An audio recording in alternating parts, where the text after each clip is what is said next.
Vamos a seguir con nuestros estudios de Mateo, que son estudios difíciles. En el capítulo 24, como digo, es uno de los capítulos más difíciles de toda la Biblia. Pero no es que la Biblia sea difícil de entender, pero este pasaje es un pasaje profético y es muy especial. Es un capítulo que para mí es de lo más difícil, puesto que en estos versículos el Señor trata de dos profecías a la misma vez.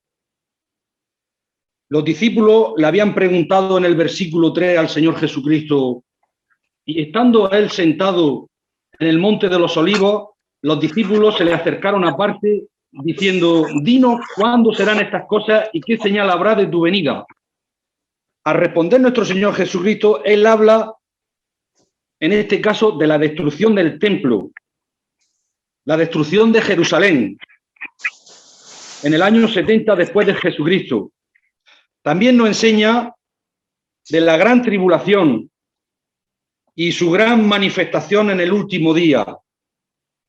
Y habla de dos cosas a la misma vez. Nos hablan del pasado y nos hablan del futuro en este pasaje. Y veo problemas en este pasaje, que hay predicadores, que hay pastores que han escrito hasta libros y han hecho películas muy sensacionalistas y que han incluido en este pasaje cosas que no están aquí. Han añadido a la palabra de Dios ideas que el Señor ni siquiera menciona en estos versículos. Algunos hablan del rapto, el mercado común, el europeo, el Estados Unidos. Estas cosas que no están en el pasaje, que esto técnicamente se llama eisegesis, meter al pasaje cosas que no están, cosas subjetivas. Eso es lo que han hecho muchos predicadores en este pasaje. Hay gente que dice cosas que la Biblia no habla sobre este capítulo. Y vamos a poner un ejemplo. Por ejemplo, personas viajando en un avión, que cuando llegan al puerto dice, qué bien que no sucedió el rapto, y qué bien que el piloto no era cristiano, porque si se hubiera producido el rapto y el piloto hubiera sido cristiano, nos hubiéramos estrellado. El avión se hubiera quedado, el Señor se hubiera llevado al piloto en el rapto y el avión hubiera quedado libre y se hubieran estrellado. Eso no está en este pasaje. Yo creo que al final, cuando Cristo vuelva otra vez, va a ser lo mismo que la primera vez.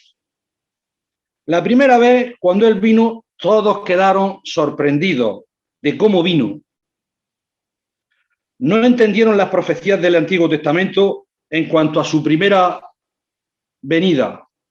No entendieron la simiente de que habla la Biblia. Desde el Génesis al Apocalipsis vemos la simiente de nuestro Señor Jesucristo, a ese hilo que recorre todo el Antiguo Testamento y Nuevo. Y también en la segunda venida va a ser de la misma manera. Muchos se van a quedar sorprendidos. Muchos pastores van a quedar mal en cuanto a sus interpretaciones de las profecías de los últimos días. Muchos van a quedar mal.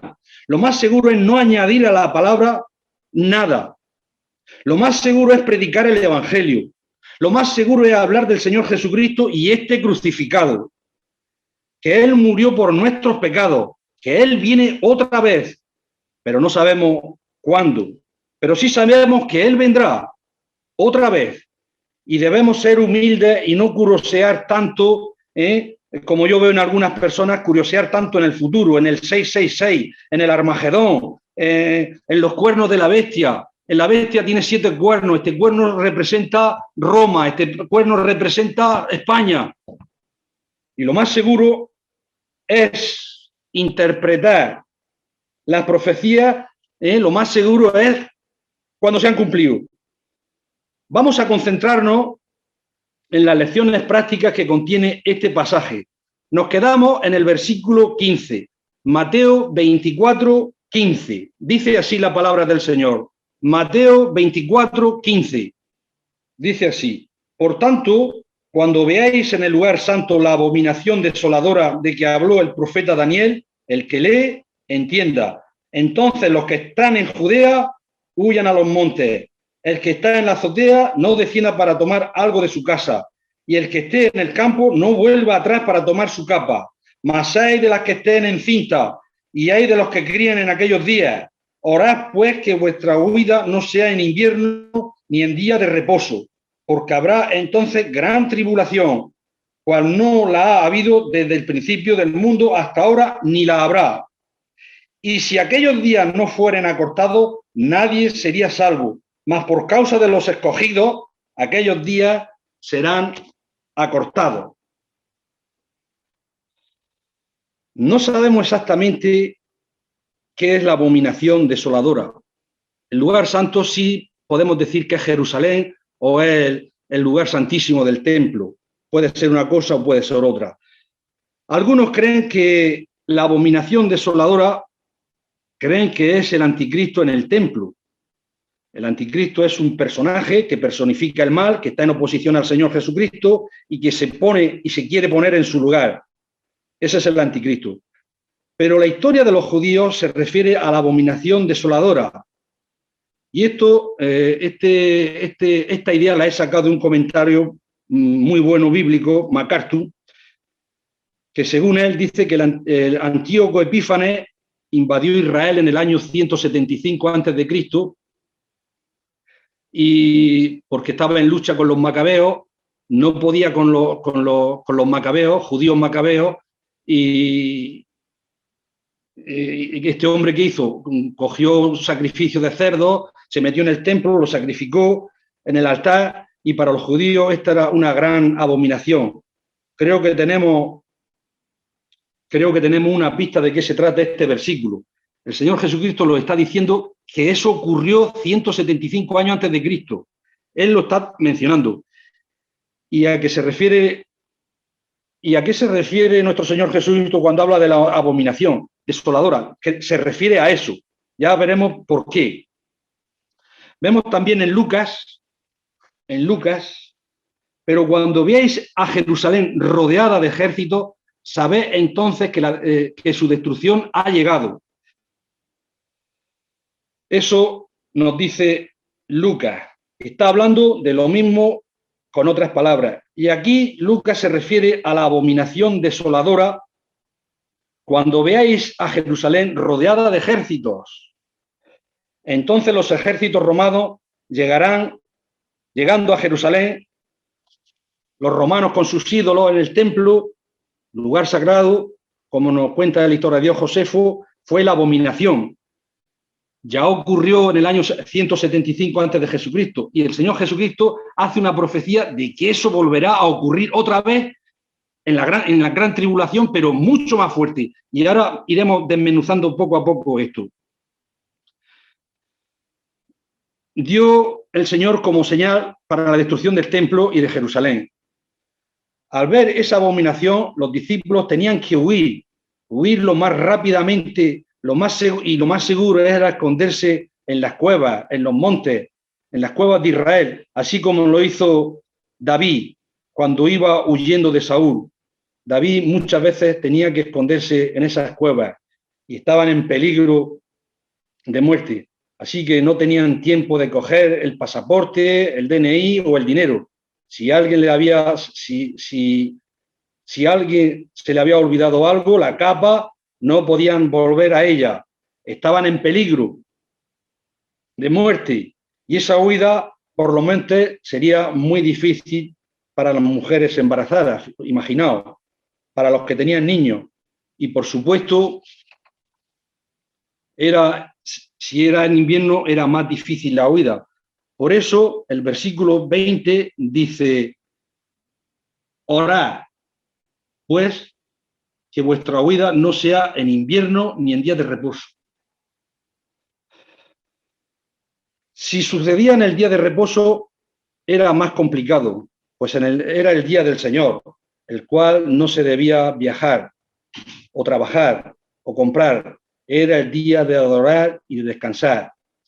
Pero nuestro Señor no exagera cuando lo dice en el versículo 21, porque habrá entonces gran tribulación, cual no ha habido desde el principio del mundo hasta ahora, ni la habrá. Recordemos que está hablando de dos cosas: la destrucción de Jerusalén y la tribulación de los judíos. La tribulación es un periodo de tiempo de 7 años, 3 y medio de tribulación, pero los otros 3 y medio últimos de gran tribulación, la tribulación final. Los judíos en el año 70, cuando vinieron los romanos y destruyeron a Jerusalén, el Señor ya en esta profecía ya lo predijo. Fue de lo más horrible. El Señor ya lo predijo, pero cuando ocurrió en el año 70 después de Jesucristo, la destrucción de Jerusalén fue de lo más horrible. Josefo nos dice que más de 1 millón de judíos murieron por la espada en esos días. 500.000 murieron de hambre. Los ejércitos romanos rodearon la ciudad y no dejaron que nadie entrara ni nadie saliera, que nadie pudiera traer alimentos a la ciudad.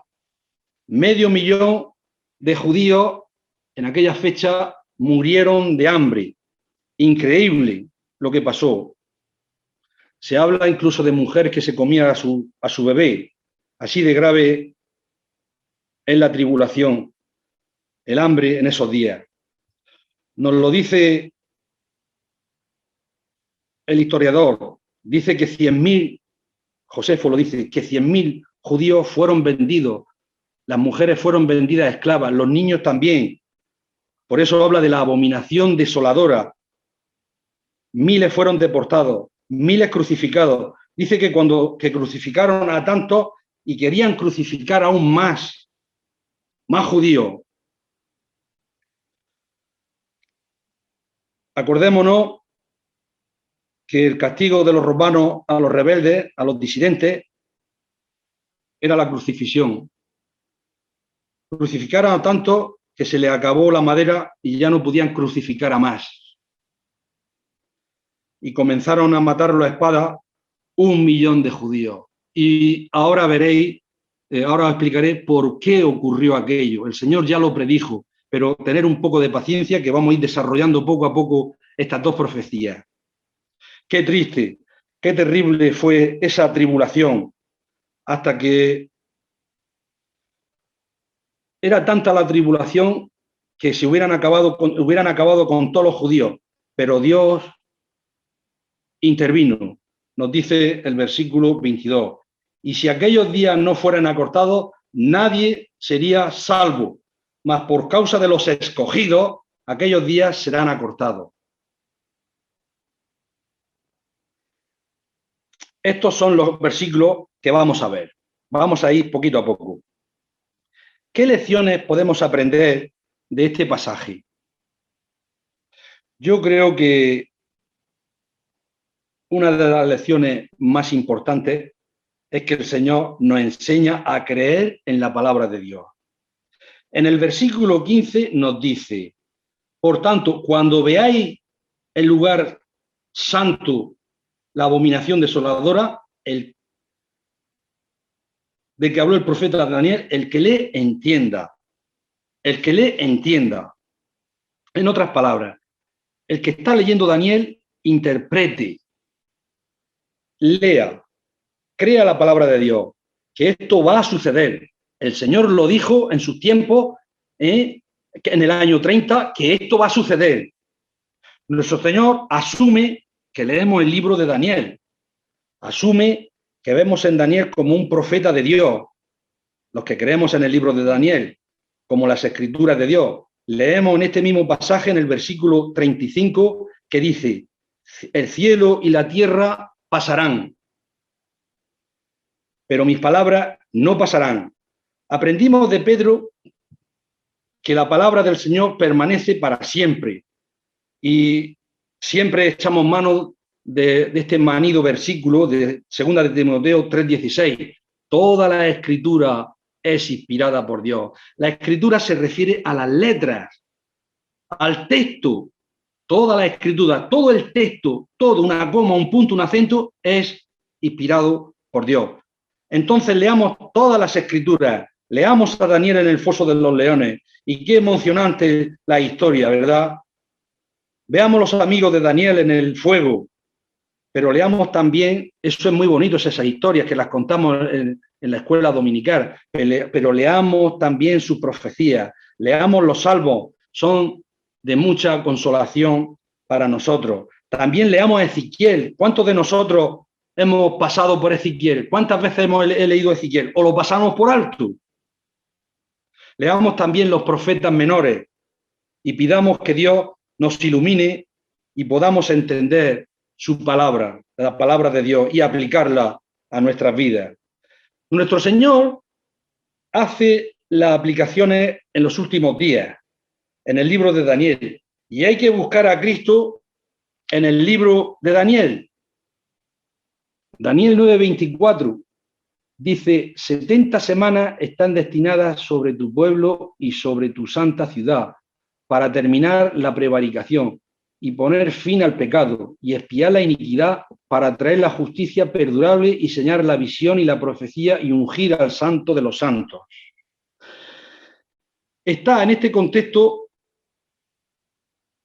de lo que nuestro Señor está hablando, y Daniel habla de la crucifixión, habla del perdón de nuestros pecados. En Daniel está todo esto. Usa otras palabras, pero son las mismas que la preciosa historia del Evangelio. Se quitará la vida al Mesías. Está en unos versículos más abajo, en el Calvario, en el Gólgota. Mas no por sí mismo. Está escrito. Muy importante las lecciones de Mateo 24:15. Debemos de creer y entender la palabra de Dios. Otra lección es que el Señor nos enseña que a veces tenemos que huir. Cuando esto pase, nos dice: huyan, salgan ahora, no vuelvan por la capa, huyan a los montes. Los cristianos somos valientes, pero no somos necios. A veces lo mejor para nuestras vidas, lo mejor para nuestra familia es que huyamos. A veces hemos tenido conversaciones con personas muy hostiles al Evangelio y lo mejor es dejar la conversación porque la hostilidad es muy grande.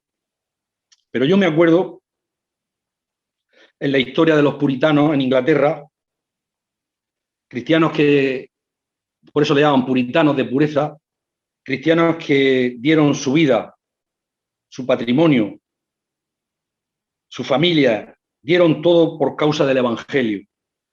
Otros puritanos escaparon de Inglaterra y se fueron a Europa y a otras partes del mundo.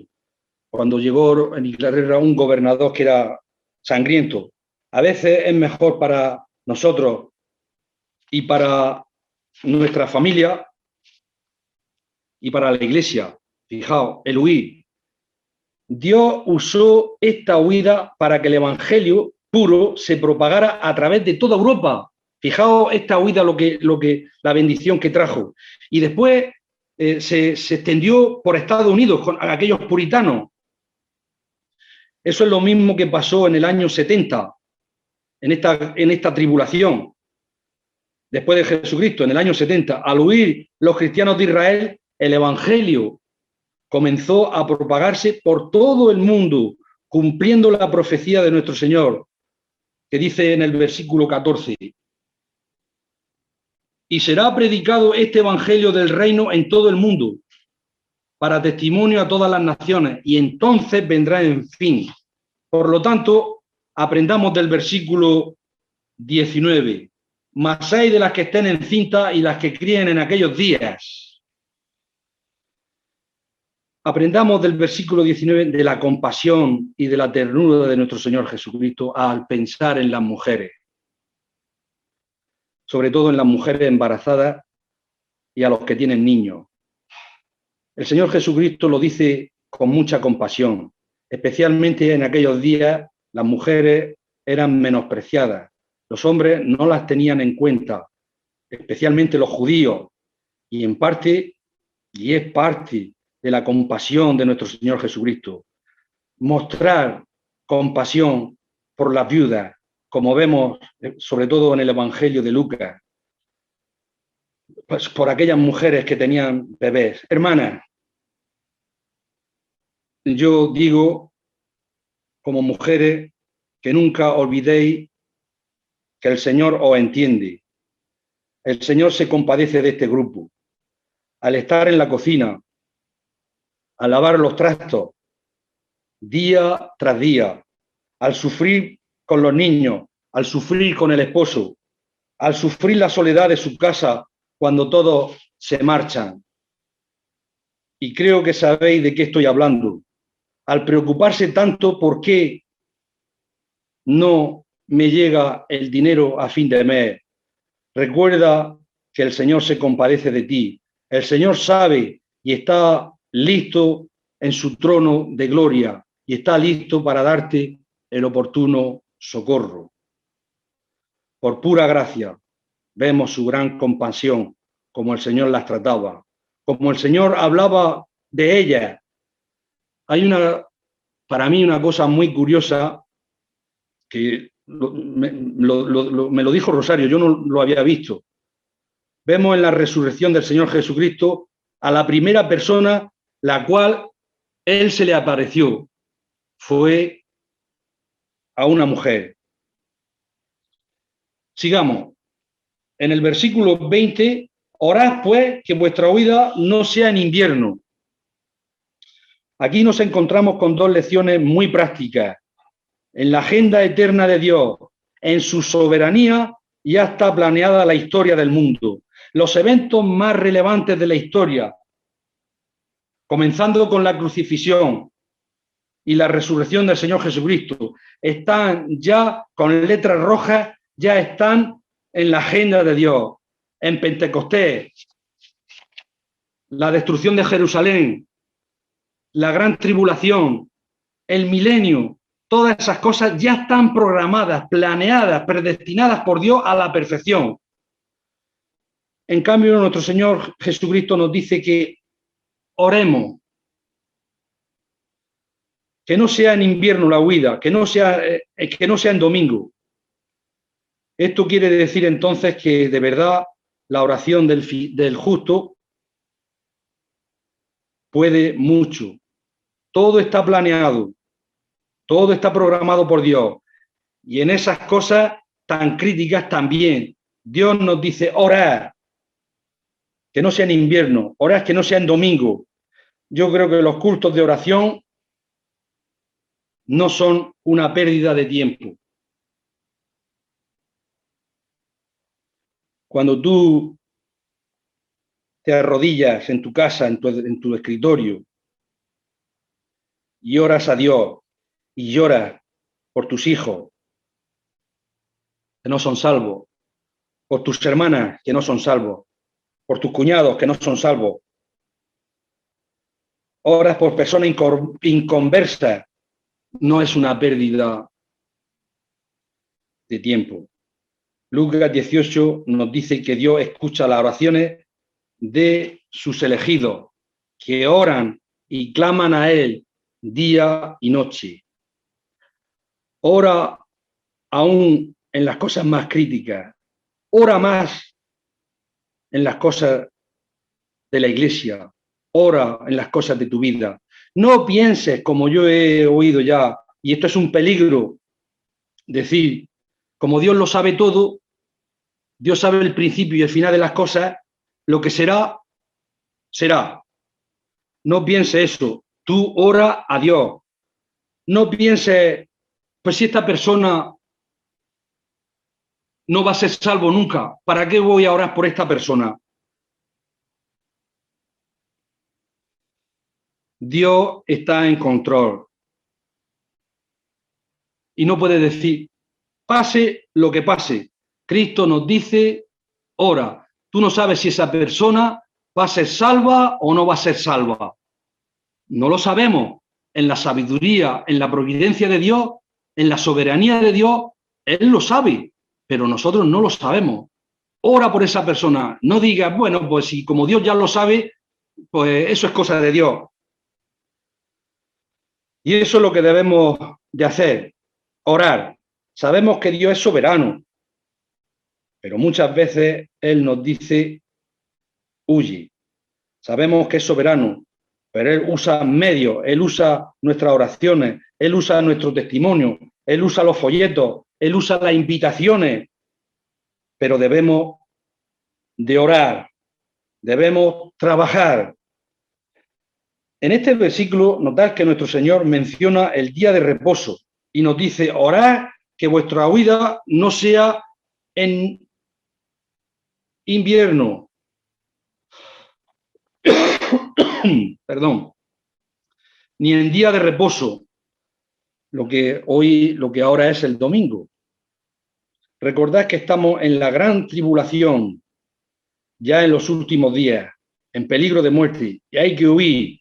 Y nuestro Señor nos dice que hay que tomar en cuenta el día de reposo. Esto quiere decir que el día del Señor tiene para el Señor un concepto muy alto de lo que es el día de reposo. Esto quiere decir que aún en las urgencias más graves de nuestra vida debemos respetar el día del Señor. Y cuando no tengamos urgencias, no tengamos emergencias, debemos usar este día para adorarle, para reposar nuestra alma y nuestro cuerpo. Fijaos qué cosa más bella dice Isaías 18, y tiene una gran promesa. Dice, si apartas tu pie por respeto al sábado, para no hacer tu capricho en mi día santo. Si el sábado llamas delicia, sábado se refiere en nuestro caso a domingo.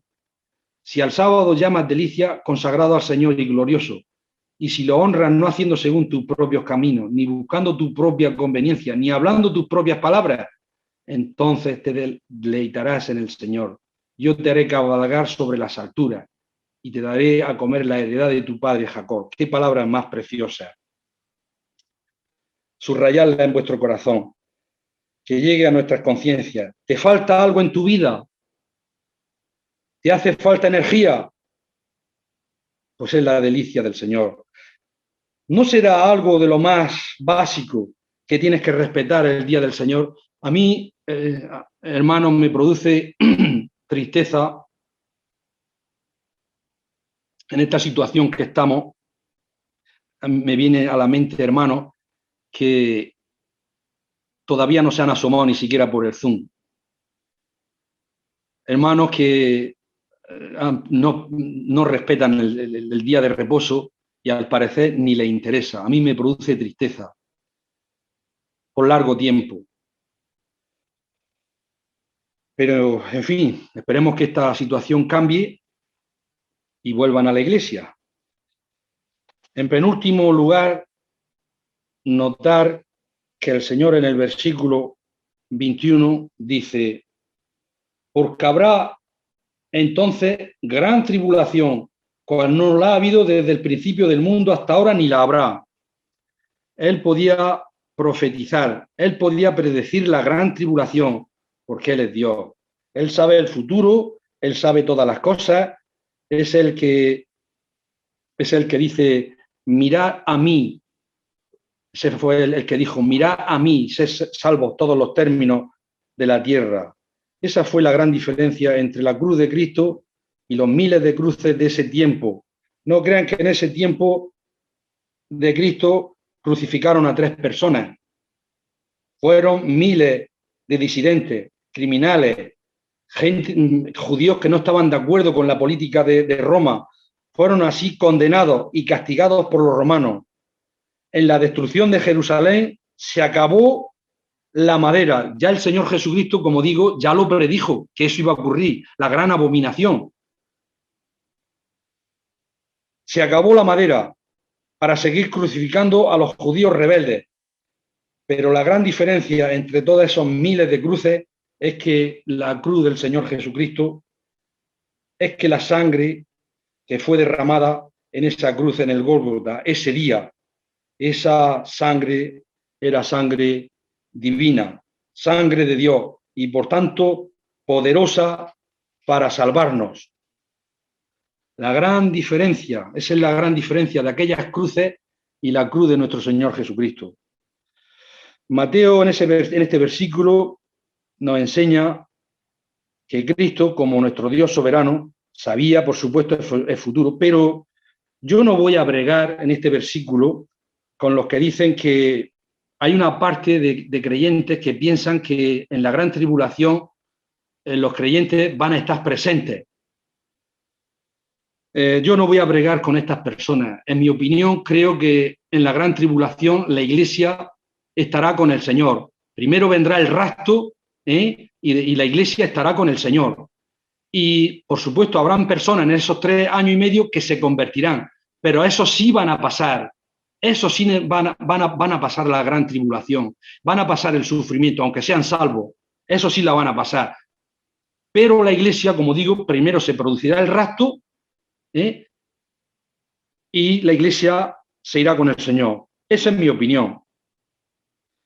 Es obvio que por este pasaje que hay escogido en la gran tribulación es cuestión de historia, que los discípulos pasaron una gran tribulación en los años 70, en los primeros siglos de la cristiandad. Es cuestión de historia que pasaron por muchas tribulaciones. Es cuestión de historia de los hermanos que sufrieron persecución en la llamada Santa Inquisición. Es cuestión de historia y también podemos verlo, hermanos que sufrieron, que están sufriendo ahora mismo en los países totalitarios. La idea es que nuestro Señor Jesucristo no les promete a los discípulos, no nos promete a nosotros prosperidad. Nuestro Señor no les promete muchísima felicidad en este mundo, todo lo contrario.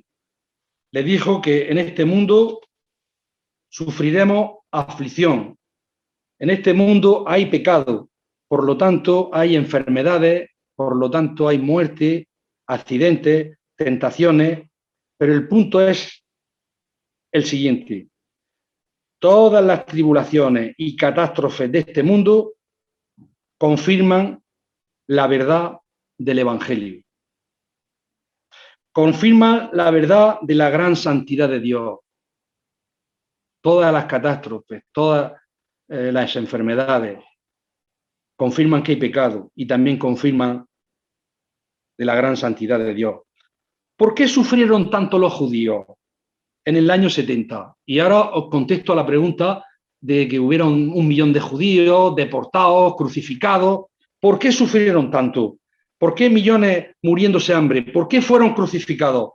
Lucas nos lo explica y nos dice en el pasaje paralelo: entonces los que estén en Judea huyan a los montes, y los que en medio de ella váyanse. Vale, porque estos son días de retribución, para que se cumplan todas las cosas que están escritas. El Señor Jesucristo ya lo dijo: días de retribución. ¿Por qué ese castigo? Pues acordémonos de que Mateo 24 comienza en 23. Y en el capítulo 23 dice: para que vengan sobre vosotros toda la sangre justa que ha derramado sobre la tierra, desde la sangre de Abel, el justo, hasta la sangre de Zacarías, hijo de Berequías, a quien matéis entre el templo y el altar. Vamos a ir concluyendo. Ellos, los judíos, merecían el pago por lo que hicieron, retribución. Israel, aún en nuestros días, hablando de los judíos, podemos pensar en la Segunda Guerra Mundial, que sí sufrieron, que sufrieron en Rusia, además de lo que sufrieron en Alemania. Y en otras partes del mundo los judíos no son odiados y castigados. ¿Por qué? Porque Israel, los judíos de todas las naciones, son los más pecadores. Tenían tanto y fueron tan rebeldes y obstinados, tenían la palabra de Dios, tenían el pacto, tenían las promesas, tenían las profecías, tenían a los profetas, aún los lugares santos. Ellos podían ir a Jerusalén y entrar en el templo.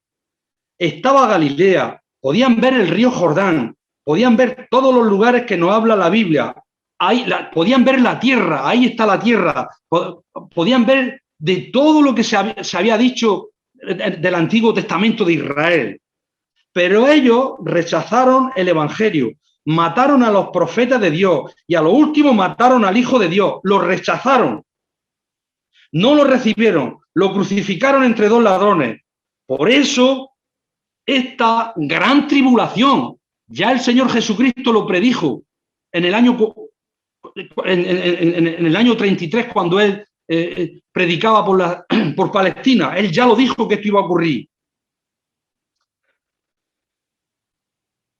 ¿Cuál es la lección?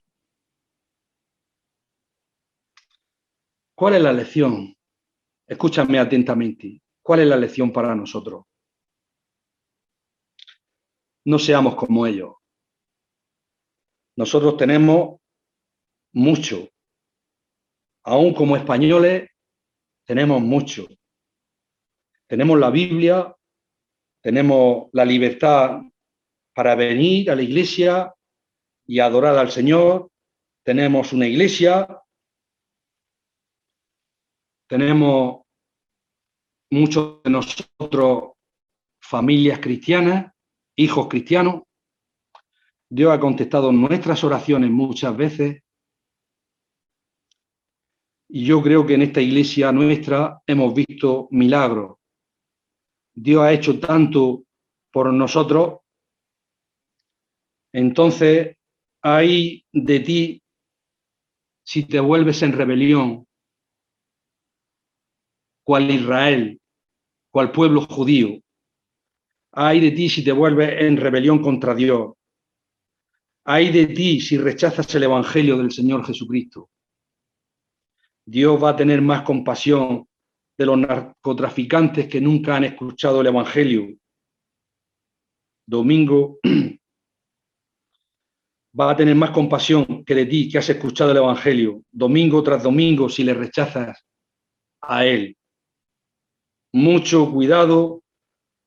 Esta es la lección que yo saco. Mucho cuidado de no ser como Israel. Otra cosa que veo aquí, una lección de mucha consolación, de aplicar la lección de que Dios es omnisciente. Él sabe todo lo que va a pasar en la historia del mundo y en la historia de nuestras vidas. Él lo sabe todo. Él sabe las tribulaciones que vamos a pasar. Él sabe todo. Entonces, confiemos en Él. Confiemos en su amor. Confiemos en su poder para cuidarnos y dirigirnos hasta el final.